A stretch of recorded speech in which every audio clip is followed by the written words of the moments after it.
एक अमीर लड़का जिसके पास पॉश होती है वो हमारे स्कूल के सामने खड़ा होता है और कार से उतरते ही मेरी गर्लफ्रेंड को ऑफर करता है कि वो उसके साथ एक रेस्टोरेंट चले, पर मेरी गर्लफ्रेंड डायरेक्ट उसे मना कर देती है। ये सुनने के बाद वो लड़का कहता है, पता नहीं तुम्हारी जैसी कितनी लड़कियां मेरी कार में बैठना चाहती हैं पर फिर भी उन्हें मौका नहीं मिलता और मैं तुम्हें खुद से इन्वाइट कर रहा हूँ और तुम मुझे मना कर रही हो। ये सुनने के बाद मेरी गर्लफ्रेंड कहती है, मुझे तुम में और तुम्हारी कार में कोई भी इंटरेस्ट नहीं है। उस लड़के को गुस्सा आ जाता है और उसके हाथ में जो मिल्क की बोतल होती है वो उसे मेरी गर्लफ्रेंड के चेहरे पर फेंक देता है और ये करने के बाद वो हंसने लगता है और कहता है, तुमने देखा मुझे रिजेक्ट करने के बाद क्या होता है। पर तभी बीच में मैं आ जाता हूँ और उससे कहता हूँ, तुम्हें तुम्हारा हाथ सही सलामत चाहिए कि नहीं। वो बंदा मुझे देखकर अकड़ने लगता और कहता है, तुमने मेरे हाथ पर मारा, तुम्हें पता भी है मैं कौन हूँ। मैं ये सुनने के बाद उससे कहता हूँ, हाँ मुझे पता है तू एक लूजर है। मैं अपनी जैकेट उतारता हूँ और अपनी गर्लफ्रेंड को दे देता हूँ। तभी सिस्टम का एक साइड क्वेस्ट कंप्लीट हो जाता है। मेरी जेब में एक ब्लैक कार्ड होता है जिसे निकालने के बाद मैं एक स्माइल करता हूँ। वो अमीर लड़का आता है और मुझसे कहता है, ओए तुम्हें क्या लगता है कि तुम कौन हो, तुम लड़ सकते हो तो तुम्हें लगता है तुम कुछ भी कर सकते हो। इस दुनिया में सबसे ज्यादा जरूरी चीज है पैसे और तुम गरीब इंसान, तुम मेरा क्या बिगाड़ लोगे। मेरी कार 8 लाख युआन की है, तुम्हारी कार कहाँ है। तुम्हारी अगर औकात है तो मुझे अपनी कार दिखाओ, अगर तुम्हारी कार ज्यादा महंगी होगी तो मैं तुरंत हार मान जाऊंगा। ये सुनने के बाद मैं कहता हूँ, अब जबकि तुम इतनी ज्यादा घमंडी हो तो मैं भी होल्ड बैक नहीं करने वाला। मैं अपनी पॉकेट से अपनी लैम्बोर्गिनी रेवेंटन की चाबी निकालता हूँ और उस अमीर लड़के को दिखा देता हूँ कि मेरे पास कौन सी कार है। मेरी कार को देखने के बाद वहाँ के सारे लोग शॉक हो जाते हैं क्योंकि मेरी कार जैसी सिर्फ 21 कार सी दुनिया में है। मैं अपनी गर्लफ्रेंड को लेकर अपनी कार की तरफ जाने लगता हूँ और पीछे मुड़कर उस लड़के से कहता हूँ, तुम्हारी कार खटारा है और हाँ जैसा तुमने कहा था मेरी कार को देखने के बाद तुम हार मान जाओगे, इसीलिए अब यहाँ से भाग जाओ। मैं अपनी कार के डोर्स को ओपन करता हूँ और अपनी गर्लफ्रेंड को लेकर अंदर बैठ जाता हूँ और वहाँ से चला जाता हूँ। वो अमीर लड़का पीछे से हमें जाते हुए देख रहा होता है और कह रहा होता है, मैं तुझे मार दूंगा। वो अपनी पॉकेट से फोन निकालता है और किसी को कॉल लगाता है, हेलो मेरे भाई, एक चिंचुआन नाम के बंदे के बारे में पता लगाना है। खैर मैं मेरी गर्लफ्रेंड को लेकर एक मॉल की तरफ जा रहा होता हूँ। रास्ते में मुझसे मेरी गर्लफ्रेंड पूछती है, चुआन क्या ये कार तुमने रेंट पर लिया। ये सुनने के बाद मैं कहता हूँ, इस पूरे शहर में किसी की भी इतनी औकात नहीं कि वो लैम्बोर्गिनी रेवेंटन को रेंट पर लेगा, कोई भी इतना पागल नहीं होगा। पर तुम चिंता मत करो, ये कार मेरी है, मैंने ये कार खुद को गिफ्ट दी है। उसके बाद हम लोग मॉल पहुंच जाते हैं। हम लोग एक लग्जरी ब्रांड के स्टोर में जाते हैं। वहाँ की मैनेजर जब हमें देखती है तो वो अपने मन में सोचने लगती है, ये लो एक और गरीब लोग आ गए लग्जरी स्टोर में। जब मेरी गर्लफ्रेंड वहाँ के कपड़ों को टच कर रही होती है तब वो मैनेजर उससे आकर कहती है, अपने गंदे हाथों से उन्हें मत छुओ, अगर वो गंदे हो जाते हैं तो क्या तुम्हारी औकात है उन्हें खरीदने की। मैं मेरी गर्लफ्रेंड के पास जाता हूँ और उससे कहता हूँ, तुम्हें जो भी पसंद आए उसे खरीद लो, पैसों की बिल्कुल भी चिंता मत करना। उसके बाद मेरी गर्लफ्रेंड एक टी शर्ट को उठाती है और कहती है, मैं ये लूंगी, पर वो मैनेजर उससे आकर वो छीन लेती है और उसे डांटते हुए कहती है, तुम्हारी हिम्मत कैसे हुई इसे छूने की, क्या तुम्हारी औकात भी है इसे खरीदने की। ये देखकर मुझे गुस्सा आता है और मैं उससे कहता हूँ, तो तुम्हारे स्टोर में कस्टमर्स को ऐसे ट्रीट किया जाता है। ये सुनते ही वो मैनेजर कहती है, हम सिर्फ अमीर लोगों को अच्छे से ट्रीट करते हैं, ना कि भिखारियों को। ये कहने के बाद वो हंसती है। मैं एक दूसरी स्टाफ को अपने पास बुलाता हूँ। वो स्टाफ मुझे बताती है कि अभी उसके पास इतना एक्सपीरियंस नहीं है, वो यहाँ पर नहीं है। मैं उससे कहता हूँ, क्या ये तुम्हारा पहला दिन है यहाँ पर। वो कहती है हाँ। मैं एक स्माइल करता हूँ और उससे कहता हूँ, बढ़िया। उसके बाद मैं अपनी पॉकेट से अपने ब्लैक कार्ड को निकालता हूँ और अपने कार्ड को उस स्टाफ मेंबर को देते हुए कहता हूँ, मेरी गर्लफ्रेंड ने जिन भी कपड़ों को छुआ है और इस पूरे स्टोर में जितने भी कपड़े हैं वो सब पैक कर दो। ये सुनने के बाद वो मैनेजर हंसती है और कहती है, इन गरीबों से नाटक करवा लो बस, तुम्हारे हाथ में जो कार्ड है वो पक्का नकली है और अगर ये असली हुआ तो मैं तुम्हारे पैर पकड़ लूंगी। वो न्यू स्टाफ जाती है और मेरे कार्ड को स्वाइप करती है और वो कार्ड तुरंत अप्रूव हो जाता है। यहाँ की सारी चीजों की पेमेंट सक्सेसफुली हो जाती है। ये देखकर उस मैनेजर की फट जाती है, उसके फेस से पसीना आने लगता है और जैसा उसने कहा था वो मेरा पैर पकड़कर जमीन पर बैठ जाती है और कहती है, बॉस मुझे माफ कर दीजिए, मुझे पता नहीं था कि आप कौन है, प्लीज मेरे ऊपर रिपोर्ट मत करिएगा, मैं आपसे भीख मांगती हूँ। पर मैं उसे लात मारकर दूर कर देता हूँ और उसके बाद न्यू स्टाफ को अपनी लोकेशन बता देता हूँ ताकि वो सारे सामान को वहाँ पर डिलीवर कर सके और उसके बाद अपनी गर्लफ्रेंड को लेकर उस स्टोर से निकल जाता हूँ। उसके बाद मुझे वापस से सिस्टम की नोटिफिकेशन आती है, मिशन कंप्लीट हो गया, आपने एक घमंडी मैनेजर को उसकी औकात दिखा दी। मिशन रिवॉर्ड के तौर पर आपके कैरेक्टर स्टेट्स को लेवल 4 का कर दिया जाएगा। आप मार्शल आर्ट्स को और भी अच्छी तरह से यूज कर सकते हैं, फिजिकल स्ट्रेंथ को भी इनहेंस किया जा रहा है। ये देखकर मैं खुश होता हूँ। उसके बाद मैं मेरी गर्लफ्रेंड को एक बहुत ही महंगे होटल में ले जाता हूँ जिसे देखकर वो हैरान होती है और कहती है, हे चुआन ये तो बहुत ही ज्यादा महंगा होटल है। मैं उससे कहता हूँ, तुम्हें पैसों की चिंता करने की कोई जरूरत नहीं है, तुम बस मजे करो और जाओ और जाकर नहा लो, तुम्हारे कपड़े गंदे हो चुके हैं। वो टावल लेकर नहाने के लिए चली जाती है। उसका चेहरा पूरा लाल होता है। मैं सोफे पर जाकर लेट जाता हूँ। सिस्टम मुझसे कहता है, होस्ट की दिल की धड़कनें बहुत ही तेजी से बढ़ रही हैं, बड़े भी क्यों ना उसकी गर्लफ्रेंड उसके साथ है। सिस्टम मुझे एक साइड क्वेस्ट देता है, ऐसे माहौल में अपने आप को कंट्रोल में रखूं और अगर मैं ये साइड क्वेस्ट कंप्लीट कर लेता हूँ तो मुझे रिवॉर्ड में हिल्टन ग्रुप मिल जाएगा जो कि यहाँ की सबसे बड़ी कंपनी है। ये देखने के बाद मैं हैरान हो जाता हूँ। मुझे बस मेरी गर्लफ्रेंड को देखने के बाद खुद को कंट्रोल करना है और रिवॉर्ड में मुझे हिल्टन ग्रुप मिल जाएगा। ये सिस्टम तो बवाल है। तभी मेरी गर्लफ्रेंड नहा कर निकलती है। वो मुझसे कहती है, हे चुआन मुझे कपड़े बदलना है। मैं उस पर ज्यादा ध्यान नहीं देता क्योंकि मुझे खुद को कंट्रोल करना है। मैं टीवी को ऑन करता हुआ कहता हूँ, जो कपड़े अभी हमने खरीदे हैं वो जल्द ही डिलीवर हो जाएंगे, तब तक मैं टीवी देख लेता हूँ। क्योंकि मैंने अपनी गर्लफ्रेंड पर ध्यान नहीं दिया इसीलिए मेरा मिशन कंप्लीट हो जाता है। सिस्टम मुझे बताता है कि अब मैं हिल्टन ग्रुप का मालिक बन चुका हूँ।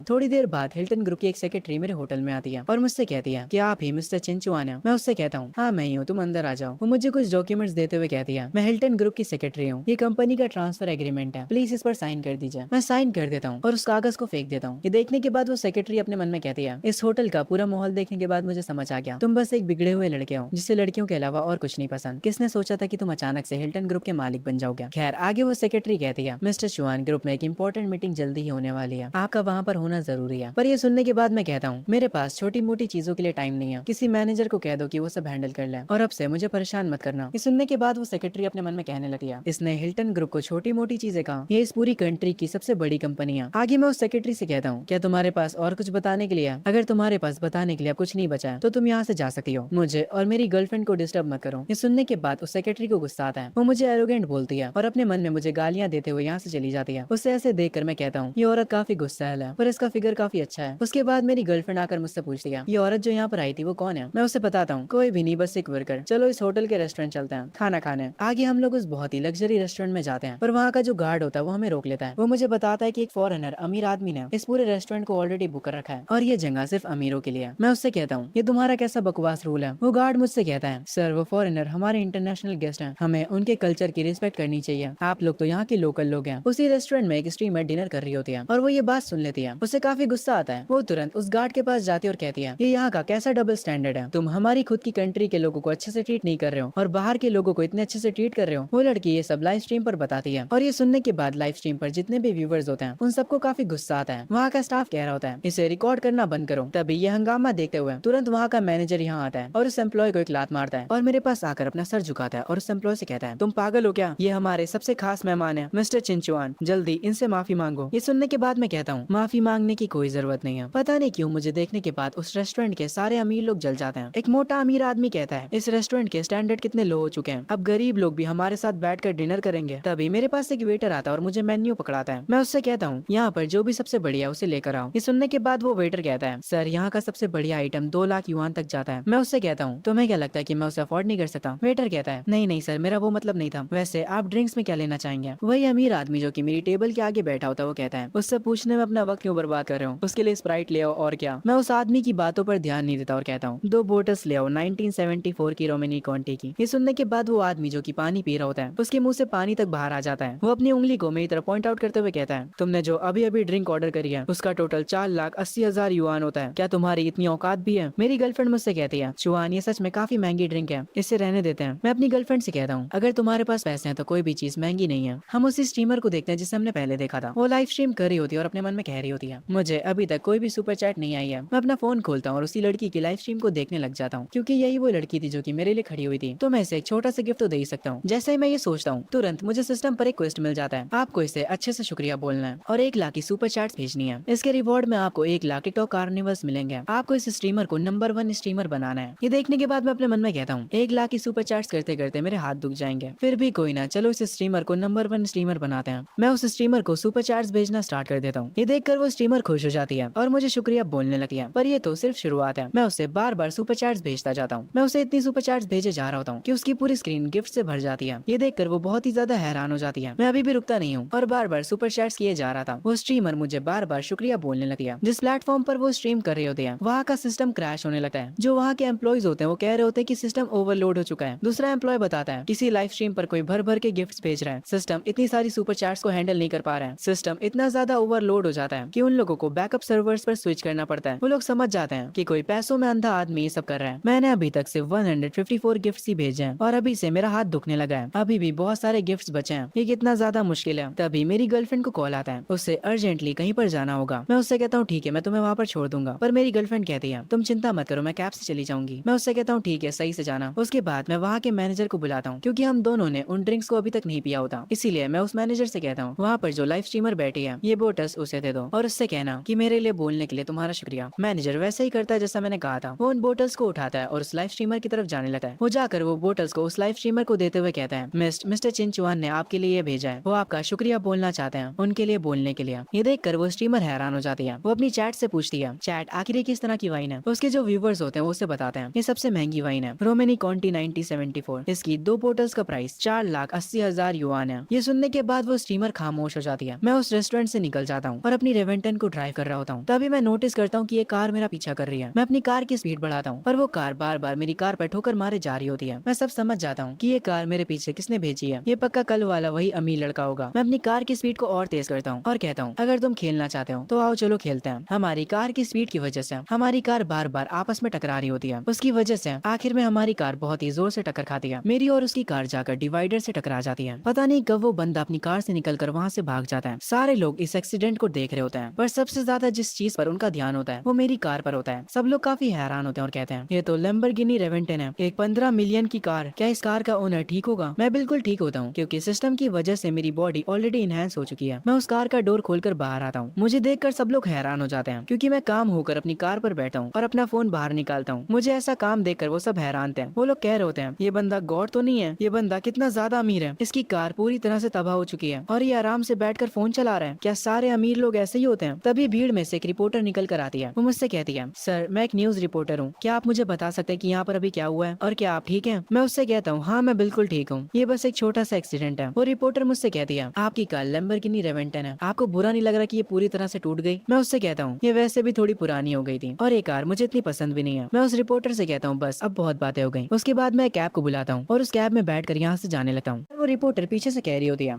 अभी इंटरव्यू खत्म नहीं हुआ है सर। वो तुरंत मेरी कैब के पीछे भागती है पर उसका पैर टकरा जाता है जिसकी वजह से उसके घुटने पर चोट लग जाती है पर वो फिर भी नहीं रुकती। वो तुरंत एक टैक्सी को बुलाती है और उसमें बैठ जाती है। वो उस टैक्सी से मेरी कैब का पीछा करने के लिए कहती है। जो कैब होती है वो मेरे घर पर आकर रुकती है। मैं अपने गेट पर अपना फेस दिखाता हूँ। उसके तुरंत बाद वो गेट खुल जाता है। मेरे पीछे एक टैक्सी भी आई होती है पर मेरे घर का जो गार्ड होता है वो उसे रोक देता है। वो कहता है कि अंदर जाना मना है पर वो रिपोर्टर कहती है, मैं मिस्टर चिंचुआन की फ्रेंड हूँ और मेरा उनसे मिलना बहुत ही जरूरी है। वो गार्ड मुझे कॉल करता है और मुझसे कहता है, सर एक लड़की आई जो कि खुद को आपका दोस्त बता रही है, क्या हम उसे अंदर जाने दें? मैं अपने घर में बैठा सीसीटीवी कैमरा से उस लड़की को देखता हूँ और उसे पहचान जाता हूँ। मैं गार्ड से कहता हूँ, ठीक है उसे अंदर आने दो। जब वो मेरे विला में एंटर करती है तो वो लड़की हैरान हो जाती है मेरे आलीशान विला को देखकर। वो मेरे पास आती है और मुझसे कहती है, आपका पीछा करते करते मेरे पैर में चोट लग गई, असल में मैं आपका इंटरव्यू लेना चाहती हूँ। मैं उसके पास आता हूँ और नीचे बैठकर उसके पैरों को देखने लगता हूँ। पैरों को देखने का तरीका थोड़ा अजीब है पर ठीक है कोई ना।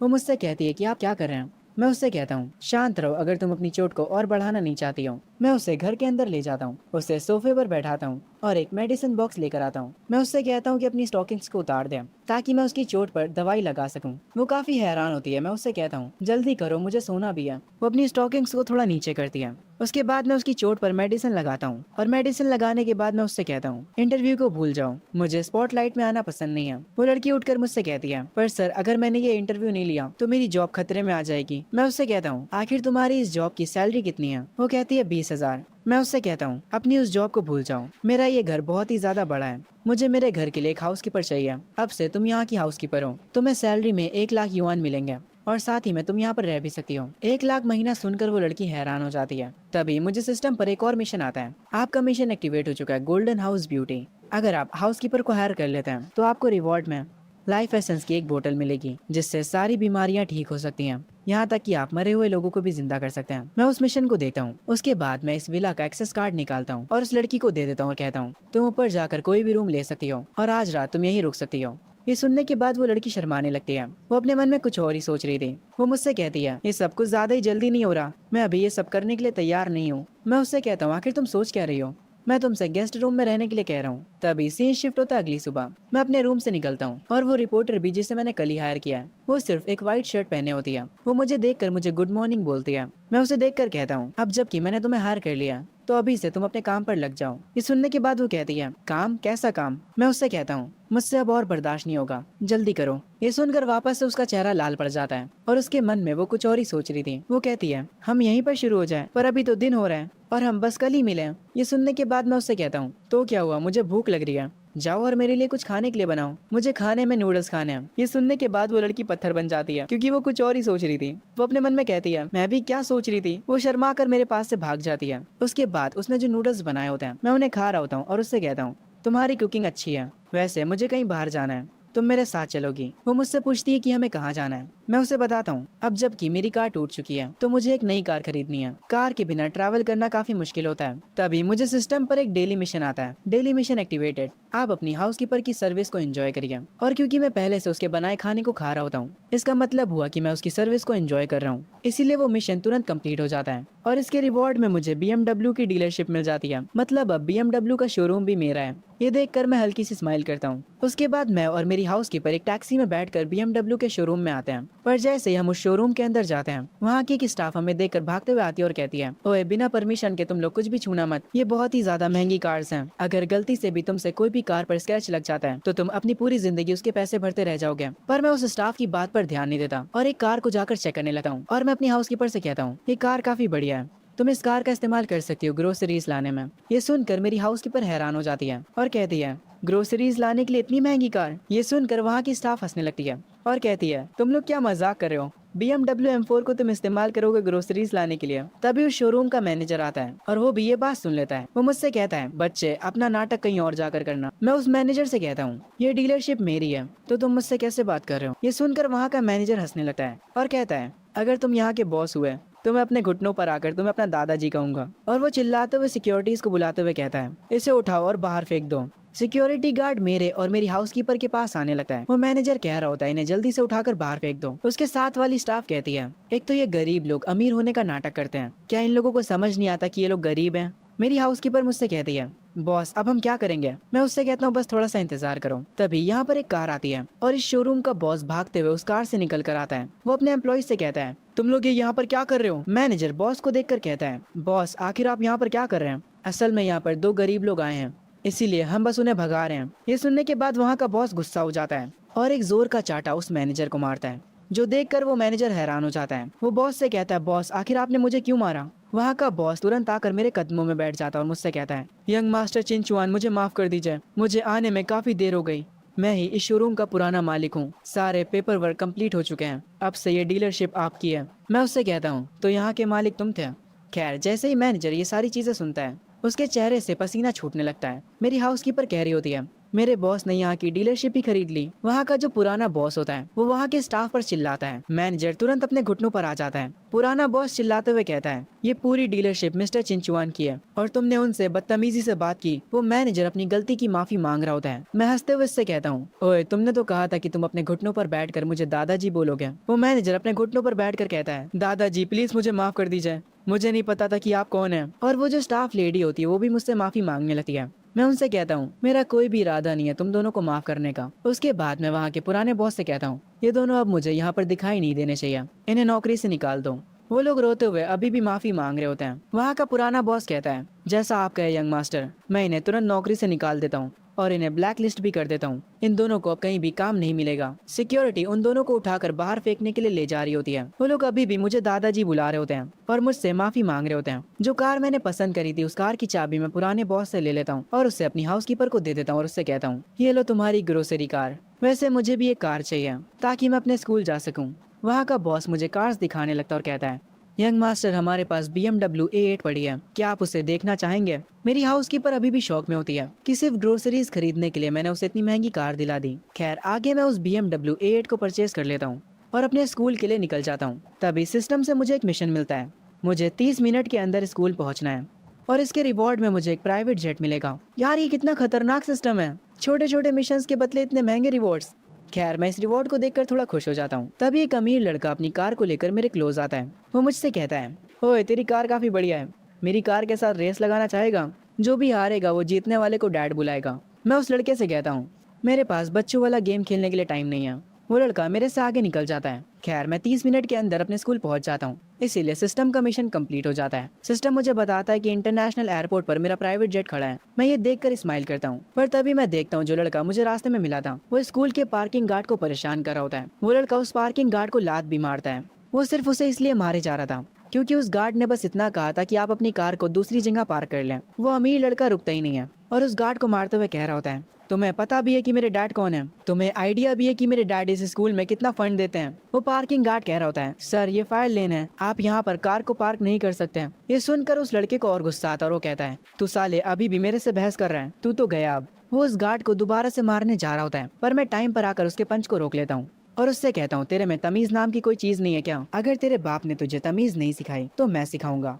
वो लड़का मुझे देखकर हैरान हो जाता है और कहता है, अबे चिंचुआन, तुझ में इतना एटीट्यूड कब से आ गया? तुझे पता है ना मेरे डैड कौन है? ये सुनने के बाद मैं उसे एक और थप्पड़ मारता हूँ और उससे कहता हूँ, जिसे बुलाना है बुला कर ले आ, मुझे किसी से डर नहीं लगता। वो अमीर लड़का कहता है, मुझे मारने की तुम्हारी औकात कैसे हुई? मैं अभी तुम्हें इस स्कूल से निकलवा दूंगा, मैं तुम्हारी पूरी फैमिली को बर्बाद कर दूंगा। ये कहकर वो अमीर लड़का चला जाता है। पार्किंग गार्ड मुझसे कहते हैं, बच्चे तुम्हारे लिए अच्छा होगा कि तुम यहाँ से भाग जाओ, ये लड़का जून है, वांडा ग्रुप का वारिस। मैं पार्किंग गार्ड से कहता हूँ, आप टेंशन मत लीजिए, सब ठीक है। उसके बाद मैं अपने दोस्तों के पास जाता हूँ। मेरा एक दोस्त बताता है कि जब मैं जून को मार रहा था तब मेरी वीडियो किसी ने बना ली थी और वो इंटरनेट पर वायरल हो चुकी है। मेरा एक दोस्त कहता है, यार तूने बिना सोचे समझे ये क्या कर लिया? जून का डैड काफी अमीर आदमी है। तभी मेरा एक टीचर भागते हुए आता है और मुझसे कहता है, चिंचुआन तुम एक बहुत बड़ी मुसीबत में हो, जून तुम्हें स्कूल से निकलवा रहा है, वो चाहता है कि तुम उसके सामने घुटनों पर बैठकर उससे माफी मांगो।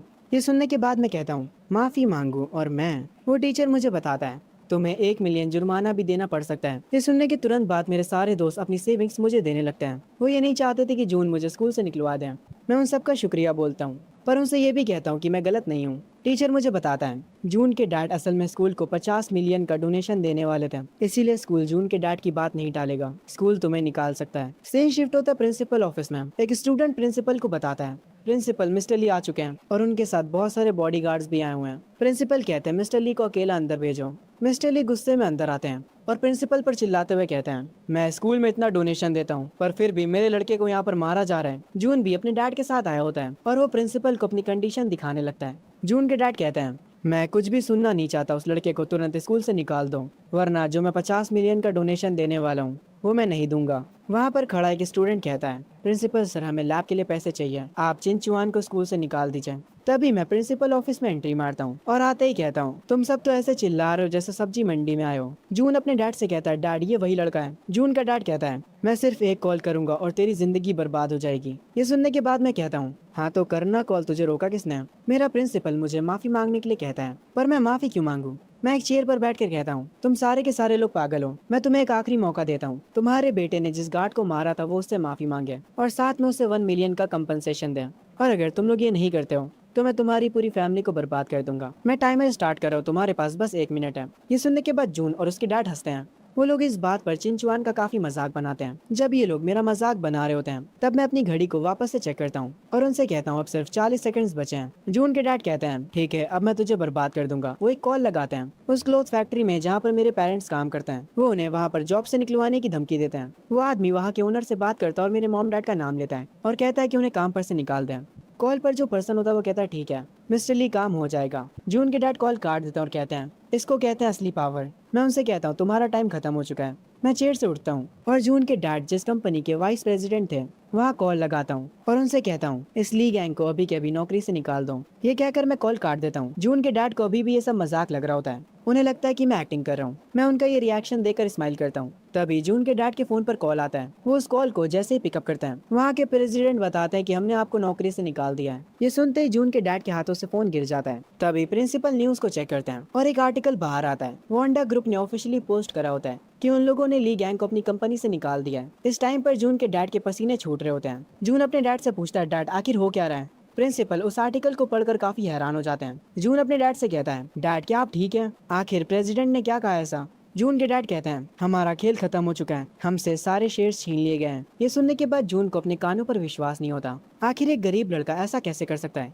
जून के डैड जून को थोड़ा पीटते हैं और कहते हैं, तू चुप कर दे, सब तेरी वजह से हुआ है। उसके बाद वो तुरंत अपने घुटनों पर गिर जाते हैं। वो मेरा पैर पकड़कर माफी मांगने लगते हैं। वो बहुत ही बुरी तरह से रो रहे होते हैं, पर मैं उन्हें एक लात मारता हूँ और खुद से दूर कर देता हूँ और कहता हूँ, यहाँ से निकल जाओ। वो अपना फोन उठाते हैं और कहते हैं, मेरे पास अभी भी बैकअप प्लान है, मेरे बैंक्स में अच्छी खासी सेविंग्स पड़ी हैं, मेरे पास अभी भी बहुत सारा पैसा है। तभी जून के डैड को बैंक से कॉल आती है, आपके सारे अकाउंट्स को फ्रीज कर दिया गया है। ये सुनकर वो और शॉक हो जाते हैं। वो अपने घुटनों पर वापस से बैठ जाते हैं। उनके लिए अब सब कुछ खत्म हो चुका है। कुछ ही देर में पुलिस आती है और जून और उसके डैड को पकड़ कर ले जाती है। जून चिल्ला रहा होता है, ये नहीं हो सकता, मुझे छोड़ दो, मुझे जाने दो। पर प्रिंसिपल काफी उदास लग रहे होते हैं और उसके बाद वो मुझसे जाने के लिए कहते हैं। मैं प्रिंसिपल से पूछता हूँ कि आखिरकार आप क्यों परेशान हैं? वो मुझे बताते हैं कि जून के डैड 50 मिलियन स्कूल को देने वाले थे, पर अब ऐसा नहीं हो सकता। ये सुनने के बाद मैं कहता हूँ, वो बस 50 मिलियन ही तो देने वाले थे, इसमें इतनी उदास होने वाली क्या बात है? आप मुझे अपना अकाउंट नंबर दीजिए। प्रिंसिपल ये सुनकर थोड़ा हैरान होते हैं, पर वो मुझे अपना अकाउंट नंबर दे देते हैं।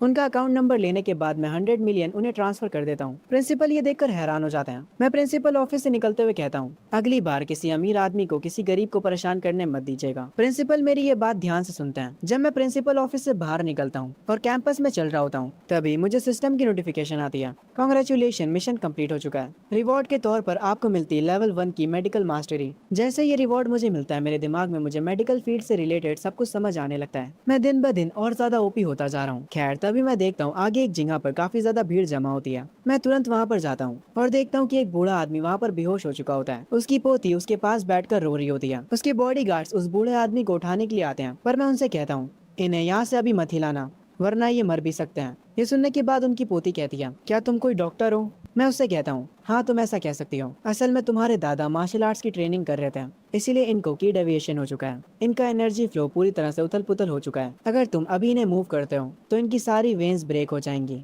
एक बॉडीगार्ड कहता है, आखिर ये बंदा आया कहाँ से? ओए तू ज्यादा बकवास मत कर, जल्दी एम्बुलेंस यहाँ पर आ जाएगी। ये सुनने के बाद मैं उस बॉडीगार्ड से कहता हूँ, हाँ जब तक एम्बुलेंस आएगी तब तक ये निपट चुके होंगे। उस बॉडीगार्ड को ये सुनकर गुस्सा आता है। मैं अपनी पॉकेट से एक मेडिसिन निकालता हूँ और उन लोगों को साइड हटने के लिए कहता हूँ, पर उनकी पोती मुझसे लड़ने लग जाती है, जिसकी वजह से वो मेडिसिन जमीन पर गिर जाती है और जिस बोतल में वो होती है वो बोतल टूट जाती है। पर क्योंकि ये मेडिसिन मुझे सिस्टम ने दी थी, इसीलिए ये मेडिसिन डायरेक्ट उसके ग्रैंडपा के मुंह में चली जाती है। ये देखकर उनकी पोती डर जाती है और कहती है, तुमने पक्का उन्हें कोई जहर दिया है, मैं अभी तुरंत पुलिस को बुला रही हूँ। पर उसके थोड़ी ही देर में ग्रैंडपा को होश आ जाता है। वो जैसे ही उठते हैं वो तुरंत सिचुएशन को समझ जाते हैं। वो अपनी पोती से कहते हैं, इस लड़के ने मेरी जान बचाई है, तुम इससे बदतमीजी से बात नहीं कर सकती। उसके बाद वो ग्रैंडपा मेरा शुक्रिया अदा करता है। वो मुझे अपना नाम बताता है। उनका नाम कोंगफू होता है। मैं कहता हूँ मेरा नाम चिंचुआन है। उसके बाद उनकी पोती मुझसे माफी मांगती है। वो ग्रैंडपा कहते हैं, तुम्हारी मेडिसिन सच में मैजिकल है, मेरी क्रॉनिक इलनेस तुरंत ही गायब हो गई। मैं उनसे कहता हूँ, उस मेडिसिन से आपकी जान तो बच गई, पर फिर भी आपको डॉक्टर को दिखाना होगा। वो ग्रैंडपा मुझसे कहते हैं, मिस्टर चीन प्लीज मुझे बचा लीजिए,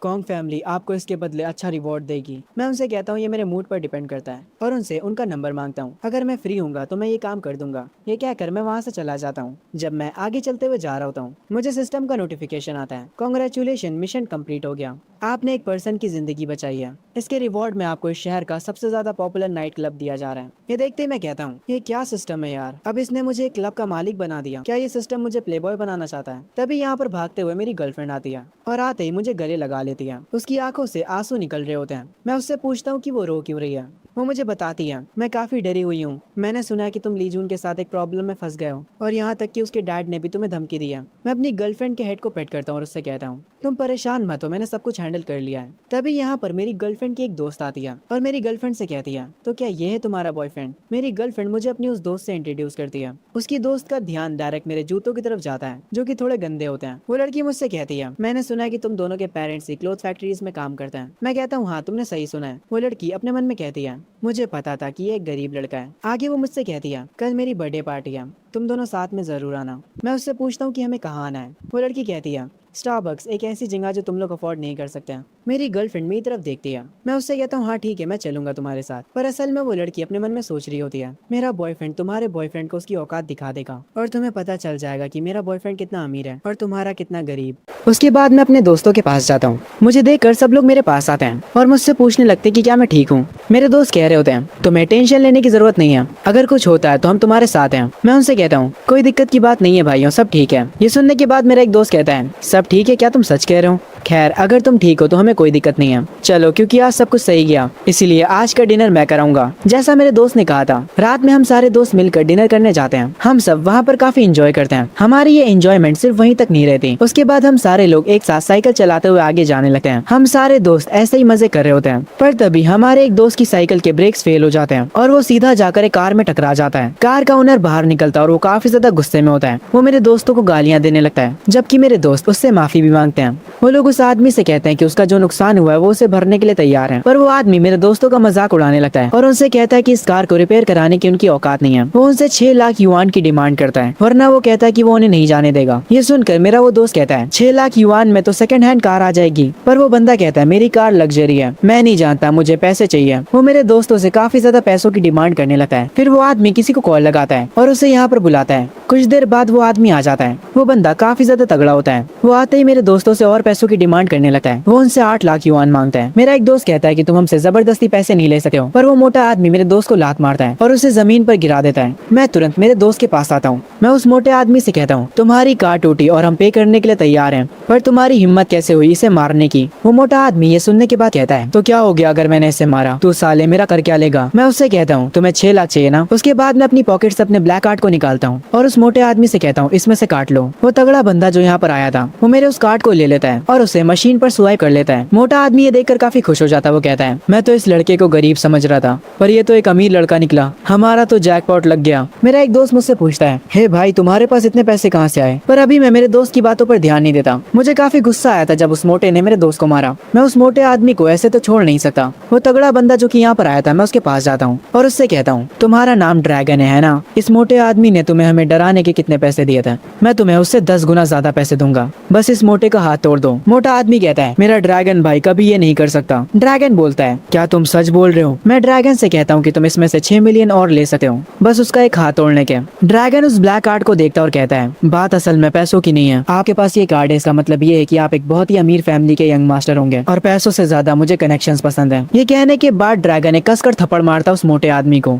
वो मोटा आदमी पूरा शॉक हो जाता है। ड्रैगन अपने बाकी के साथियों से कहता है, उठाकर फेंका इस मोटे को। ड्रैगन के आदमी उस मोटे को एक कोने में ले जाते हैं और वहाँ पर ले जाकर उसे बहुत मारते हैं। ड्रैगन मेरा कार्ड मुझे वापस करते हुए कहता है, यंग मास्टर आपको इस काम के मुझे पैसे देने की जरूरत नहीं है, मेरे बर्ताव के लिए मैं आपसे माफी मांगता हूँ। मैं जानता हूँ आपके पास ये जो ब्लैक कार्ड है वो पूरी कंट्री में सिर्फ 3 ही लोगों के पास है। मुझे मेरी बदतमीजी के लिए माफ करिएगा। अगर आपको कभी भी किसी को पिटवाना हो तो बस मुझे कॉल कर दीजिएगा। ड्रैगन मुझे अपना कार्ड देता है और उसके बाद यहाँ से चला जाता है। मेरा एक दोस्त मुझसे कहता है, मुझे सच बताओ मेरे भाई, तुम एक बहुत ही अमीर इंसान हो पर गरीब होने का नाटक कर रहे थे ताकि हमारी लॉयल्टी टेस्ट कर सको। मैं उनसे कहता हूँ, क्या तुम लोग यकीन करोगे अगर मैं कहूँ कि मैं एक लॉटरी जीत गया हूँ। मेरा एक दोस्त कहता है, अगर तुम कहोगे कि एलियंस होते हैं मैं तो तुम्हारी उस बात पर भी यकीन कर लूंगा। खैर सीन शिफ्ट होता है। मैं अपनी गर्लफ्रेंड को लेकर आया होता हूँ एक कार खरीदने के लिए। हमारे चारों तरफ लग्जरी कार्स होती हैं। तभी वहाँ की एक स्टाफ आती है। वो हमें ग्रीट करती है। वो हमसे पूछती है कि क्या हमारे पास अपॉइंटमेंट है। मैं उससे कहता हूँ, नहीं हमारे पास नहीं है। वो कहती है, दिक्कत की कोई बात नहीं है, मैं अभी आपको रजिस्टर कर देती हूँ। मैं उससे कहता हूँ ठीक है। उसके बाद वो मुझे कार्स दिखाना शुरू करती है।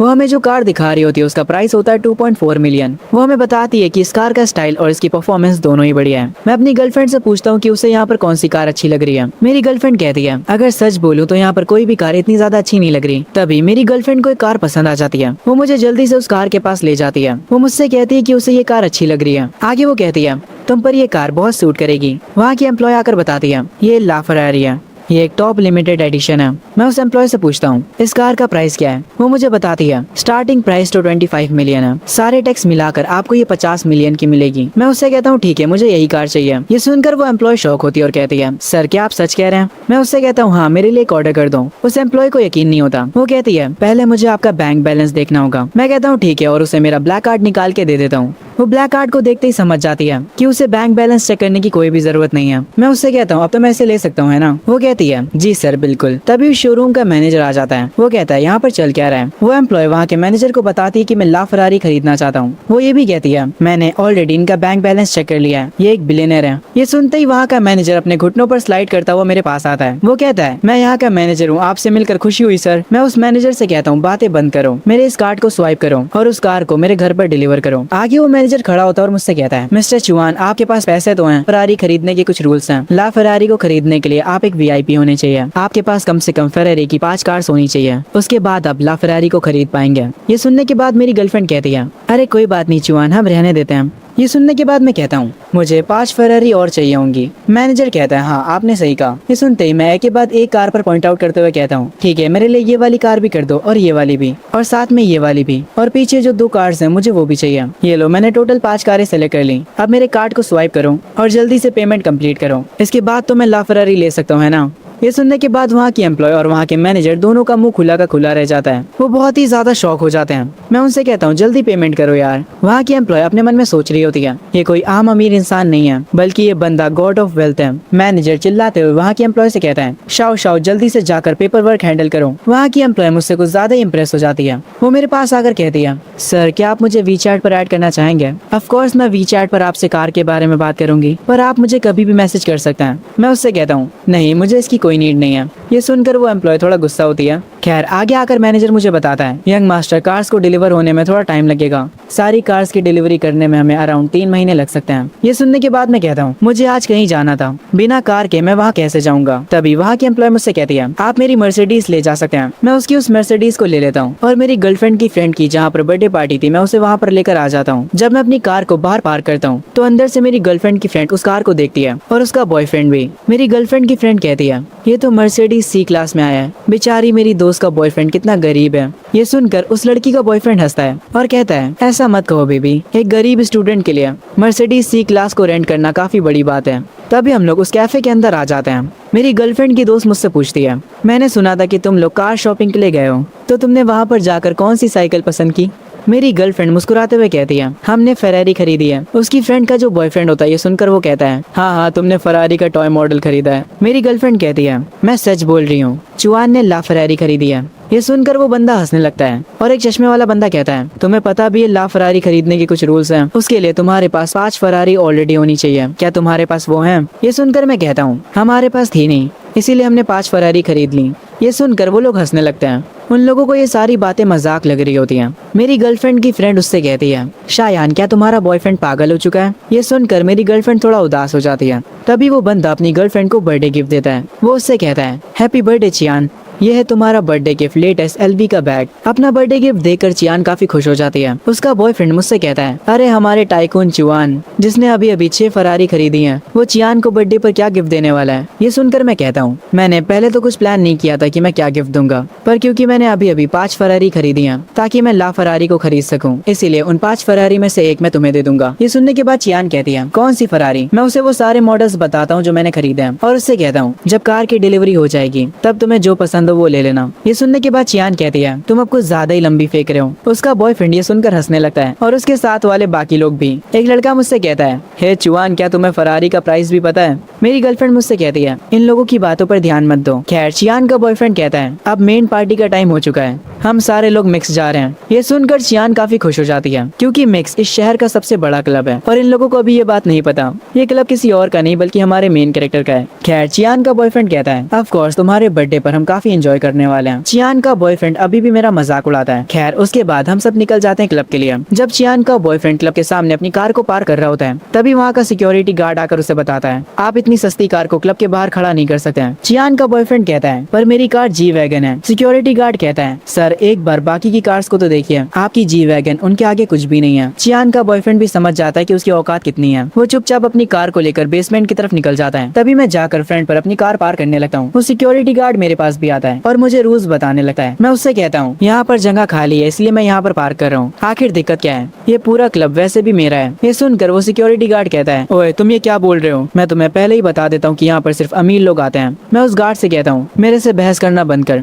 मैं अपनी कार को यहीं पर पार्क करूंगा, जाओ और जाकर अपने मैनेजर को यहाँ पर लेकर आओ, उससे कहना कि चिंचुआन आया है। वो गार्ड ये सुनने के बाद मैनेजर को कॉल करता है। पहले तो मैनेजर काफी एटीट्यूड में बोलता है, क्या काम है जो मुझे कॉल किया। तभी गार्ड बताता है, सर यहाँ पर एक कस्टमर आए जिनका नाम चिंचुआन है और वो आपसे मिलना चाहते हैं। ये सुनते ही वो मैनेजर भागते हुए अपने कैबिन से निकलता है और जल्दी से मेरे पास आता है। वो मुझसे आकर कहता है, मिस्टर चिंचुआन मेरा नाम शाओडाई है, आपको मुझे पहले ही बता देना चाहिए था कि आप आने वाले हैं। ये सुनकर मैं उससे कहता हूँ, क्या अब मैं अपनी हर बात तुझे बताऊंगा। वो मैनेजर गार्ड को डांटने लगता और कहता है, तुम आखिर इनसे कैसे बात कर रहे थे, ये यहाँ के बॉस हैं। मैं उस मैनेजर से कहता हूँ, अगर तुम्हारी बातें खत्म हो गई हो तो यहाँ पर आकर मेरी कार को पार्क करो। मैनेजर कहता है, अभी आए सर। आगे वो मेरी कार को उस पार्किंग स्पॉट पर पार्क कर देता है और मेरे पास आकर कहता है, बॉस मैंने आपकी कार को पार्क कर दिया है, मैं आपके लिए अभी वीआईपी रूम को तैयार करवाता हूँ। मैनेजर को ऐसा करता देख वहाँ के बाकी के सारे कस्टमर शॉक हो जाते हैं। तभी चियान और उसका बॉयफ्रेंड बेसमेंट में कार पार्क करके बाहर आ जाते हैं और कह रहे होते हैं, सस्ती कार्स को हम फ्रंट पर खड़ा नहीं कर सकते। मैं उन्हें कहता हूँ, पर जरा देखो तो मेरी मर्सिडीज तो डोर के सामने खड़ी है। ये देखने के बाद चियान कहती है, आखिर उन लोगों ने तुम्हें वहाँ पर कार पार्क कैसे करने दी। मेरी गर्लफ्रेंड कहती है, मैंने तुमसे कहा तो कि चियान यहाँ का ओनर है। ये सुनकर चियान का बॉयफ्रेंड वापस से हंसने लगता है। मेरी गर्लफ्रेंड वापस से थोड़ा निराश हो जाती है। उसका बॉयफ्रेंड कहता है, अरे चियान कुछ दिन बाद तो तू बोलेगा कि तू यहाँ का प्रेसिडेंट है। सब लोग हंसने लगते हैं। तभी चियान का बॉयफ्रेंड अपने एक जानने वाले बंदे से जाकर बात करता है और उससे पूछता है, ब्रदर ली क्या मेरा टेबल रेडी है, मेरे सारे दोस्त यहाँ आ चुके हैं। पर ब्रदर ली कहता है, आज कोई भी टेबल नहीं बचा। चियान का बॉयफ्रेंड कहता है, पर मैंने तो 2 दिन पहले बुकिंग करी थी ना, तो मेरा टेबल कहाँ गया। वो बंदा कहता है, किसी ने तुम्हारे टेबल के लिए 1 लाख युआन एक्स्ट्रा दे दिया, इसीलिए हमने उसे वो टेबल दे दिया। वैसे भी उस पर्सन के आगे तुम्हारी कोई औकात नहीं थी। क्या तुम खर्चा कर सकते हो 1 लाख युआन? ये सुनने के बाद चियान का बॉयफ्रेंड कहता है 1 लाख? 50,000 खर्चा करने में ही मेरा दिल दुखने लगता है। पर फिर भी वो उससे कहता है प्लीज ब्रदरली हमारे लिए कुछ तो जुगाड़ कर दो वरना मेरी नाक कट जाएगी। ब्रदरली कहता है कुछ बाहर सीट्स खाली पड़ी है, तुम उन्हें ले सकते हो और अब यहाँ से जाओ, मेरे पास और भी कस्टमर्स हैं हैंडल करने के लिए। तुम्हारा शुक्रिया ब्रदरली। उसके बाद वो चियान के पास वापस आता और कहता है एक बड़े आदमी ने हमसे हमारा टेबल ले लिया है। उसने 2 लाख युआन एक्स्ट्रा देकर वो टेबल ले लिया। मेरा दोस्त कुछ भी नहीं कर पाया पर मैंने उससे बात करी और वो हमें कुछ बार सीट्स देने के लिए तैयार हो गया। चलो सब लोग अंदर चलते हैं। ये सुनने के बाद मेरी गर्लफ्रेंड कहती है हमारे पास कोई टेबल नहीं है क्या? कोई बात नहीं, हम चियान के वीआईपी रूम में जा सकते हैं। ये सुनकर चियान को गुस्सा आ जाता और वो कहती है हर टाइम अपने बॉयफ्रेंड के बारे में बात करना बंद करो शोयान। चियान का बॉयफ्रेंड मुझसे कहता है ओए गरीब, तुझे पता भी है मिक्स में कितना खर्चा होता है? कम से कम 5 लाख। तभी भागते हुए मिक्स का मैनेजर मेरे पास आता है और मुझसे कहता है बॉस हमने आपके वीआईपी रूम को रेडी कर दिया है। ये सुनने के बाद चियान का बॉयफ्रेंड हैरान रह जाता है। चियान अपने मन में सोचने लगती है मैंने तो एक बड़ी गलती कर दी अपने बॉयफ्रेंड का साथ देने के लिए, मैंने फरारी पाने का मौका मिस कर दिया। खैर उसके बाद हम सारे के सारे लोग वीआईपी रूम की तरफ जाने लगते हैं। जब हम सब मेरे वीआईपी रूम में जाकर बैठ जाते हैं तब मेरे पास चियान आती है मुझे मस्का मारने के लिए। वो मुझसे कहती है फरारी की डिलीवरी 3 महीनों में हो जाएगी है ना? मैं उतना इंतजार कर सकती हूँ। ये सुनने के बाद मैं उससे कहता हूँ बहुत देर हो गई है, तुमने मौका गवा दिया है। चियान कहती है यंग मास्टर चुआन, मैंने अपने बॉयफ्रेंड की वजह से आप पर शक करा। मैं सच में आपसे माफी मांगना चाहती हूँ और अगर आप मुझे माफ कर देते हैं तो आज रात मैं आपके लिए कुछ भी करने को तैयार हूँ। पर मैं ये सुनकर उससे कहता हूँ भग जा यहाँ से, मुझे तुम में कोई इंटरेस्ट नहीं है, मेरे पास मेरी प्यारी गर्लफ्रेंड है। पर क्योंकि मैं चियान से ऊंची आवाज में बात कर रहा था ये देखकर उसके बॉयफ्रेंड को बहुत गुस्सा आ जाता है। वो मुझ पर चिल्लाने लगता और कहता है तू 2 कौड़ी के आदमी, तेरी औकात कैसे हुई मेरी गर्लफ्रेंड से ऐसे बात करने की? मैं ये सुनने के बाद उससे कहता हूँ तू चिल्ला किस पे रहे बे? वो मुझसे कहता है ये क्लब तेरा है इसलिए तू ज्यादा हवा में उड़ रहा है, पर मैं तुझे पहले ही बता दूं मैं तेरे से डरता नहीं हूँ। तुम्हारे पास बस ये एक छोटा सा क्लब है। चियान अपने बॉयफ्रेंड के पास वापस चली जाती है। उसका बॉयफ्रेंड उसे हक करते हुए कहता है आज रात तुम मेरे साथ रहो और कल परसों तक मैं फरारी तुम्हें खुद दिला दूंगा। ये सुनने के बाद चियान मुझसे कहती है तुम गरीब, तुम सच में अपनी औकात भूल रहे थे, मेरा बॉयफ्रेंड तुमसे कहीं ज्यादा अमीर है। चियान का बॉयफ्रेंड टेबल पर खड़ा होकर कहता है अब मैं तुम सबको एक ऐसी बात बताऊंगा जो सुनकर तुम्हारी फट जाएगी। मेरी फैमिली का जो 5 स्टार होटल है वो जल्दी एक बहुत बड़े ब्रांड का पार्टनर बनने वाला है। ये सुनकर उसके दोस्त पूछते हैं तुम्हारा होटल किस ब्रांड के साथ पार्टनरशिप करने वाला है? चियान का बॉयफ्रेंड कह रहा होता है जब वो पार्टनरशिप सक्सेसफुल हो जाएगी तब मेरे होटल की वैल्यू बहुत ही ज्यादा बढ़ जाएगी। जिस कंपनी के साथ हम पार्टनरशिप करने वाले हैं वो है हिल्टन ग्रुप, इस कंट्री की सबसे बड़ी कंपनी। इस पागल को अभी तक ये नहीं पता कि हमारे एमसी की कंपनी है, इसके बहुत बुरे लगने वाले हैं। खैर आगे ये कहता है हमारे होटल की पार्टनरशिप हिल्टन ग्रुप के साथ हो जाएगी तो मैं तुम्हारे इस क्लब के सामने एक अपना क्लब खोलूंगा और तुम्हारे सारे कस्टमर्स चुरा लूंगा और तुम्हें बर्बाद कर दूंगा। मैं इतने समय से बर्दाश्त कर रहा था पर इस बार इसकी बातें बर्दाश्त से बाहर चली जाती हैं। मैं तुरंत अपना फोन उठाता हूँ और इससे कहता हूँ मुझे माफ करना पर अब तुम बर्बाद होने वाले हो। ये सुनने के बाद वो बंदा अभी भी अकड़ में होता है, उसे लग रहा होता है कि मैं कुछ भी नहीं कर सकता हूँ। वो मुझसे कहता है अगर तेरी गर्लफ्रेंड कुछ समय के लिए मेरे पास आ जाए तो शायद से मैं तुझे माफ कर दूंगा। मुझे इसकी बात पर काफी गुस्सा आता है। मैं तुरंत अपनी हिल्टन कंपनी की सेक्रेटरी को कॉल करता हूँ और उससे कहता हूँ जो स्टेरी होटल नाम के प्लेस से तुम लोग पार्टनरशिप करने वाले हो उससे तुरंत अपनी डील तोड़ दो। ये सुनने के बाद मेरी सेक्रेटरी कहती है जैसा आप कहे मिस्टर चुआन, हम तुरंत उन लोगों से अपनी डील खत्म कर देते हैं। उसके बाद मैं अपनी सेक्रेटरी से कहता हूँ इस डील को खत्म करने के बाद पूरी इंडस्ट्री में ये बात फैला दो जो भी स्टेरी होटल के साथ डील करेगा वो हमारा दुश्मन होगा। ये कहने के बाद मैं कॉल कट कर देता हूँ और चियान के बॉयफ्रेंड से कहता हूँ ओए मोटे, तेरी इतनी औकात कि तू मेरी गर्लफ्रेंड के बारे में बुरा बोल रहा था। उस बंदे को अभी भी इस बात पर यकीन नहीं हो रहा होता पर तभी उसके फोन पर उसके डैड का कॉल आता है। उसके डैड फोन से चिल्लाते हुए उससे कहते हैं अबे मेरी पागल औलाद, ये तूने क्या कर दिया? आखिर तूने किस अमीर आदमी को नाराज कर दिया है? हिल्टन ग्रुप ने हमसे सारे कनेक्शन तोड़ दिए हैं, अब हम पूरी तरह से बर्बाद हो चुके हैं। हिल्टन ग्रुप की वजह से कोई भी कंपनी अब हमारे साथ डील नहीं करेगी और हिल्टन ग्रुप हमारी फैमिली पर अटैक भी करवा सकती है। ये सुनकर चियान के बॉयफ्रेंड के पसीने छूट जाते हैं। वो तुरंत मेरे आगे अपने घुटनों पर बैठ जाता है और मुझसे कहता है यंग मास्टर आखिर कौन है? मैं उसे बताता हूँ मैं हिल्टन ग्रुप का नया बॉस हूँ, तू एक छोटे से होटल के मालिक का बेटा। मुझे अकड़ दिखा रहा था, मैं तेरी सारी बातें बर्दाश्त कर रहा था पर अब तेरा कुछ ज्यादा ही हो गया। इस टाइम पर चियान का जो बॉयफ्रेंड होता है उसे कुछ भी समझ नहीं आ रहा होता। वो एक टाइप से पागल हो चुका होता है क्योंकि अब उसका पूरा फैमिली बिजनेस बर्बाद हो चुका है। वो खुद को गालियां दे रहा होता है। ये सुनकर चियान भी शौक हो जाती है, वो भी नीचे जमीन पर बैठ जाती है क्योंकि उसने भी हमारे एमसी की बेइज्जती करी थी। अब उसे भी डर लगने लगता है। चियान के जो बाकी के सारे दोस्त होते हैं वो भी चुपचाप बैठ जाते हैं, उनकी भी अंदर ही अंदर फट रही होती है। मैं अपनी गर्लफ्रेंड का हाथ पकड़कर उसे उठाता हूँ और उन लोगों से कहता हूँ दोबारा कभी किसी ने मेरी गर्लफ्रेंड की बेइज्जती करी तो मैं उसको और उसकी पूरी फैमिली को बर्बाद कर दूंगा। ये कहकर मैं अपनी गर्लफ्रेंड को लेकर बाहर आ जाता हूँ। मेरी गर्लफ्रेंड मुझसे कहती है मैं वॉशरूम होकर आती हूँ, तुम आगे जाओ। तभी जब मैं आगे जा रहा होता हूँ सिस्टम की मुझे नोटिफिकेशन आती है, कांग्रेचुलेशन साइट क्वेस्ट कंप्लीट हो गया। मिशन रिवॉर्ड के तौर पर आपको जीशिंग मीडिया के 50% शेयर्स मिलते हैं। इस बार सिस्टम ने मुझे 50% शेयर्स रिवॉर्ड दिए हैं, वो भी जीशिंग मीडिया के। कहा जाता है कि वहाँ के बॉस की जो बेटी है वो काफी ज्यादा खूबसूरत है। वैसे मेरी गर्लफ्रेंड इतना टाइम क्यों लगा रही है? तभी मुझे मेरी गर्लफ्रेंड मेरे आगे खड़ी दिख जाती है। वो थोड़ी परेशान लग रही होती है। मैं उससे जाकर पूछता हूँ तुम कुछ ठीक नहीं लग रही, तुम्हें क्या हुआ है? पर वो मुझे बताती है कि वो ठीक है, कोई दिक्कत की बात नहीं है। मैं उसका हाथ पकड़ता हूँ और उससे कहता हूँ मुझे नींद आ रही है, चलो घर चलते हैं, और उसे लेकर यहाँ से जाने लगता हूँ। खैर आगे हम देखते हैं एक मोटा बंदा ड्रिंक कर रहा होता है और वो काफी गुस्से में होता है। असल में वो एक बहुत ही ज्यादा सुंदर लड़की से मिला होता है। उसे वो लड़की काफी पसंद आती है और जिस लड़की की ये मोटा लड़का बात कर रहा है वो और कोई नहीं बल्कि हमारे एमसी की गर्लफ्रेंड थी। ये मोटा लड़का बताता है कि जब वो वॉशरूम से निकली थी तब इसने उसका हाथ पकड़ लिया था, पर एमसी की गर्लफ्रेंड ने इसे थप्पड़ मार दिया था। एक लड़की उस मोटे लड़के से पूछती है बॉस चैन किसकी औकात हुई आपको थप्पड़ मारने की? वो मोटा लड़का बताता है कि व्हाइट ड्रेस में एक लड़की थी और वो एक ब्लैक कलर की स्कर्ट पहने हुई थी। तभी ये काले सूट वाला आदमी कहता है उधर देखो क्या वो वही लड़की है?